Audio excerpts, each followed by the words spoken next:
Welcome to our channel. আপনারা সবাই কেমন আছো?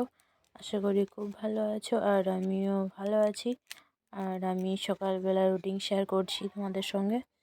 তো চলো, প্রথমে তো খালি পেটে জল খাই আমি। তারপরে এখানে কিছু আলমন্ড বাদাম খেয়ে নেব। আর এখানে আছে কাঠবাদাম আছে, কিশমিশ আছে, খেজুর আছে, তারপরে এটা আখরোট আছে। তো প্রথম আখরোট থেকেই খাওয়া শুরু করি আর কি।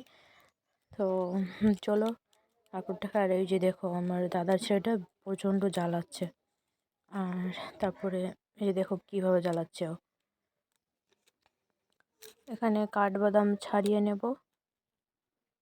কাঠবাদাম ছাড়াচ্ছি তো বলছে, বড় বলছে যে বাবা এত তাড়াতাড়ি খাই কেউ নাকি, একটু আস্তে খাও।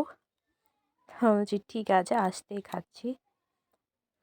তো আর আমার চ্যানেলে যারা নতুন হয়ে থাকো তো প্লিজ অবশ্যই সাবস্ক্রাইব করো, লাইক কমেন্ট অ্যান্ড সাবস্ক্রাইব করো। তো চলো এক এক করে সবগুলো আলমন্ড বাদাম খাওয়া যাক। আর তো খাওয়া হয়ে গেলে এরপর এবার কী আছে সেটা দেখাবো তোমাদেরকে, কী খাবো এরপর। এবার আমার খাওয়া প্রায় শেষের দিকে বলতে গেলে খাওয়া হয়েই গেছে, যে দেখো খাওয়া কমপ্লিট আমার। তো এবার খেয়ে নেব ঘুগনি মুড়ি। এটা ওখানে আছে ওই ছোলার ডাল আর মটর আলু দিয়ে ঘুগনি করেছি। খেতে প্রচণ্ড খুব ভীষণ সুন্দর হয়েছিল, খুব ভাল লাগছিল। আর এটা মুড়ি, বাড়ির মুড়ি, বাড়িতে তৈরি করেছে মা ওই মুড়িটা। তারপরে খাবার হয়ে গেছে, চলে এলাম শাক ভাঙতে এবার।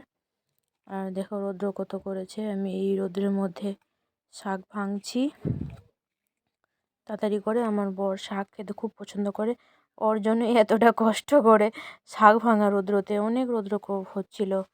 আর এই যে শাকের মধ্যে কাঁটা আছে, তো আমাকে অনেক সাবধানে ভাঙতে হচ্ছে, কারণ হাতে লেগে গেলে কাটা অসুবিধে আছে আর কি।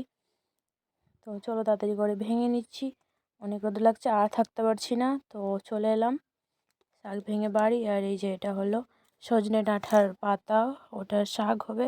আর এই যে এইগুলো কতগুলো শাক, অনেক রকম 3-4 রকমের শাক আছে। তো বেশ খেতে খুব ভালো লাগবে আর কি।